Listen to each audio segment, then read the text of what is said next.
There are growing calls for an independent investigation into the fatal shooting of Lorenzo Salgado Araujo by ICE agencies during a traffic stop in Houston on Tuesday. The Department of Homeland Security says Salgado weaponized his vehicle and tried to run over an agent who fired in self-defense. Where have we heard that before? Yeah, and it's always been a lie before. I mean, when they gunned down Renee Good through her side window.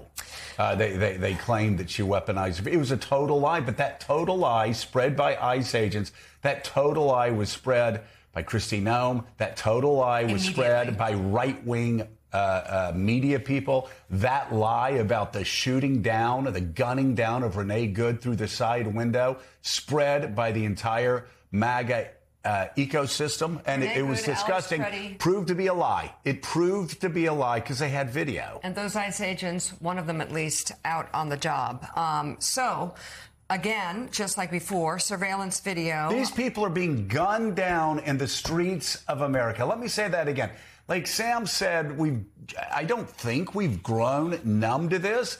I think people in the White House have grown numb to this. You're gunning down people in the streets of America. Gunning down people in the streets of America. This is not going well. No, it traumatizes and terrorizes communities. And politically, it's horrible for you. And yet you just continue. And as we have said here from the very beginning, you will never get the numbers that you want to get. That this is politically not sustainable when you just go out and you put these random numbers out there telling ICE agents you have to go out and you got to get these numbers or else you're going to get in trouble. You won't be able to keep your job. That's not sustainable because you will never reach those numbers. You need to go to a plan B or a plan C because this ends in tragedy every time. Well, and they're ultimately here, like in these other cases in Minneapolis, it ultimately was surveillance video obtained by local station KHOU, raising questions about the ICE account of what happened. The footage shows agents in an unmarked SUV attempting to box in Salgado's van before he makes a U-turn and drives away.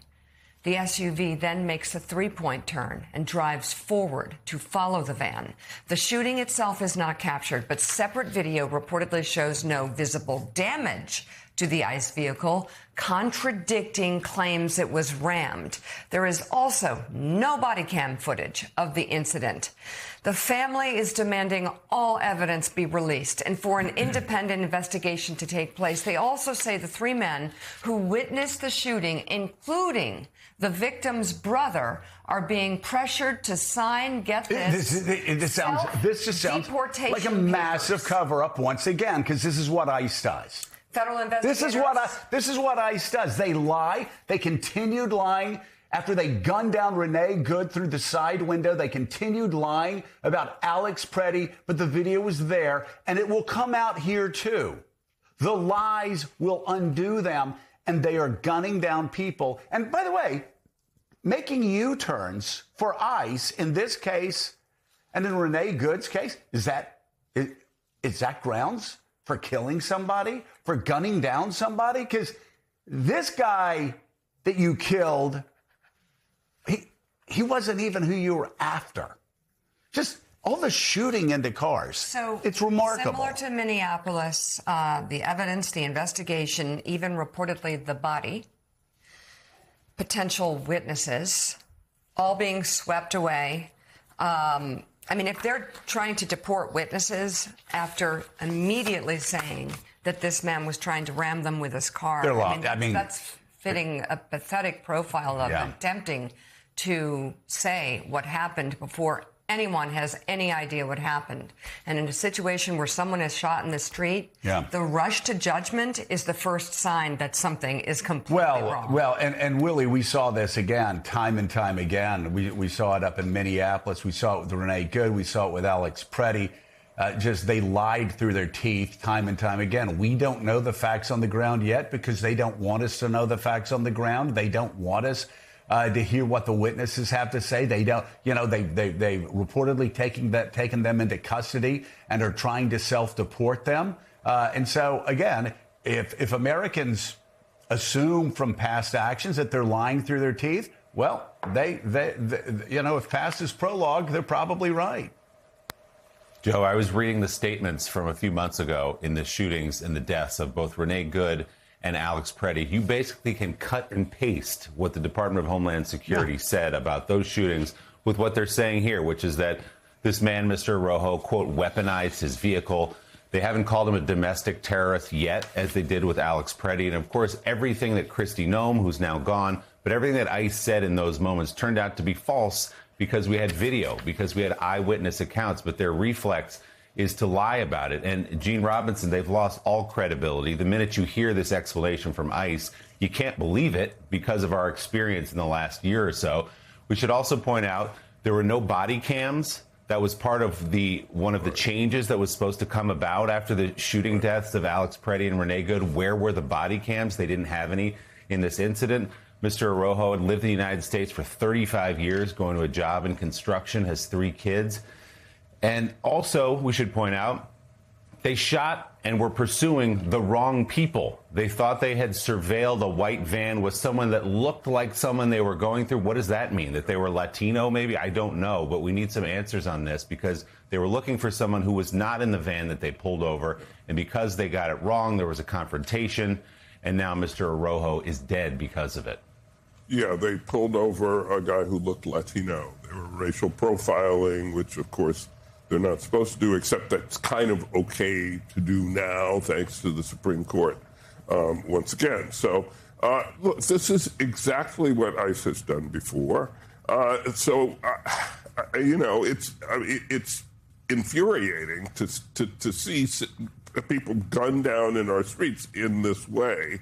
I just hope that soon, like in 5 minutes, there has to be some federal judge who's going to order that witnesses and evidence be preserved, at least kept in the United States until this is properly investigated, let alone adjudicated, because you cannot believe a single word ICE says, just not a single word, including A and the.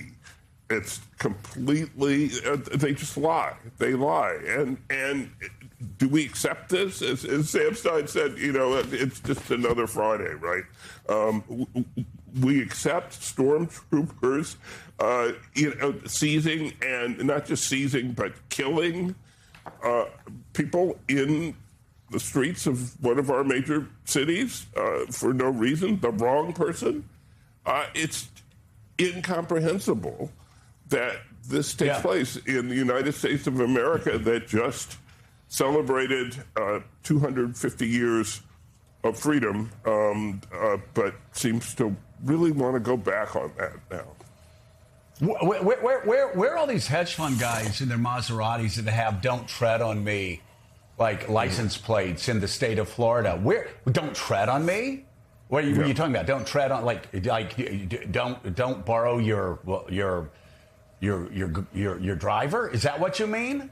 Like, or don't tax me at 34 or 38% instead of 30? Like, what do you mean by "don't tread on me"? Like, isn't it time to say "don't tread on me" when Americans and other people who've been here for 30, 35 years are getting gunned down in the streets by federal troops? And if I could just add, for those with who are masks, taking time usually, to understand, if you're a migrant, if you're documented, if you're undocumented, if you're gunned down in the streets of America, it's still wrong and it's still a crime. Yeah. Okay, there's no difference. Yeah, There's no difference. I know you don't want to read. To understand. I know that reading sometimes makes the tips of your teeth hurt, but you should read what Antonin Scalia, the conservative legal god, said about this. He said the United States Constitution doesn't just apply to U.S. citizens. The United States Constitution applies to anybody that is in the United States of America and applies to Americans anywhere they are across the globe. So if you're sitting there thinking, well, it's okay to just gun down somebody in the streets of Houston They if like they're to not call an them American criminal, citizen. illegal aliens. Yeah, well, Make them sound extremely. well, you should really, like, read the Constitution. You should read, but I know you don't want to. I know it hurts. It hurts your head to do that. But Jonathan Lemire, they're gunning down people in the streets of America. They gunned down U.S. citizens in the streets of Minneapolis. They're gunning down a father and a guy who has been in America for over 30 years. They're doing all of this despite the fact that you and I both know that a couple of months ago after Minneapolis, Trump was like, no mas, no mas. To borrow the immortal words of Roberto Duran, like, let's stop this. And remember, they went to the Republicans and said, stop using the term mass deportation. They understood it was a political loser. We heard about Stephen Miller being pushed to the side because these quotas that were leading to these killings, that were leading to this abuse of American citizens on the street. Don't tread on me. Federal agents treading on the rights of Americans, First Amendment rights of Americans to peacefully protest. The White House, I thought, had enough. I thought they were turning a page.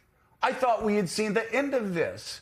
I thought we were going to have body cam footage. I thought with all of the money, of all of the billions and billions and billions and billions and billions of dollars shoved down ISIS throats, I thought we had enough money to have body cam footage on every ICE agent out there for the next time. And it's fair to say, as an American, the next time they killed somebody.